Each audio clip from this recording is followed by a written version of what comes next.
ओशो, रजनीश एक विवादास्पद आध्यात्मिक गुरु थे जिनके विचारों और भाषणों ने कई लोगों को प्रभावित किया, लेकिन साथ ही उनकी आलोचना भी हुई। उनके कुछ विवादास्पद भाषण। सेक्स और आध्यात्मिकता पर भाषण। ओशो ने सेक्स को आध्यात्मिकता से जोड़कर एक नया दृष्टिकोण दिया।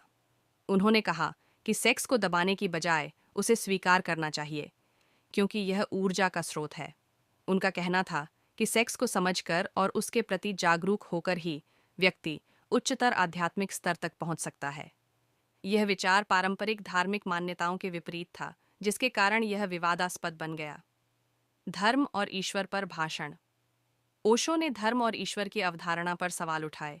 उन्होंने कहा कि धर्म ने मनुष्य को गुलाम बनाया है और ईश्वर की धारणा एक कल्पना है। उनका कहना था कि असली धर्म व्यक्ति की अपनी खोज है, न कि किसी संस्था या ग्रंथ का अनुसरण। यह विचार धार्मिक लोगों को नागवार गुजरा और उनकी आलोचना हुई। गुरु और शिष्य संबंध पर भाषण।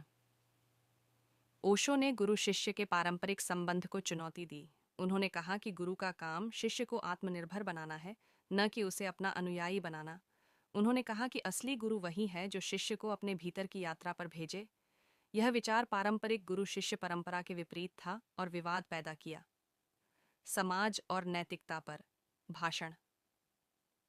ओशो ने समाज की नैतिकता और मूल्यों को कृत्रिम बताया। उन्होंने कहा कि समाज के नियम व्यक्ति की स्वतंत्रता को दबाते हैं और उसे झूठा जीवन जीने के लिए मजबूर करते हैं। उनका कहना था कि असली नैतिकता व्यक्ति की अपनी अंतरात्मा से आनी चाहिए, न कि समाज के दबाव से। यह विचार समाज के रूढ़िवादी लोगों को पसंद नहीं आया। राजनीति और सत्ता पर भाषण। ओशो ने राजनीति और सत्ता को मनुष्य के विकास में बाधक बताया। उन्होंने कहा कि सत्ता लोगों को लड़ाने और विभाजित करने का काम करती है। उनका कहना था कि असली परिवर्तन व्यक्ति के भीतर से आना चाहिए, न कि राजनीतिक व्यवस्था से। यह विचार राजनीतिक नेताओं और सत्ताधारियों को नागवार गुजरा। ओशो के विचारों को समझने के लिए उनके संदर्भ और दृष्टिकोण को जानना जरूरी है। उनके विचारों ने कई लोगों को प्रेरित किया,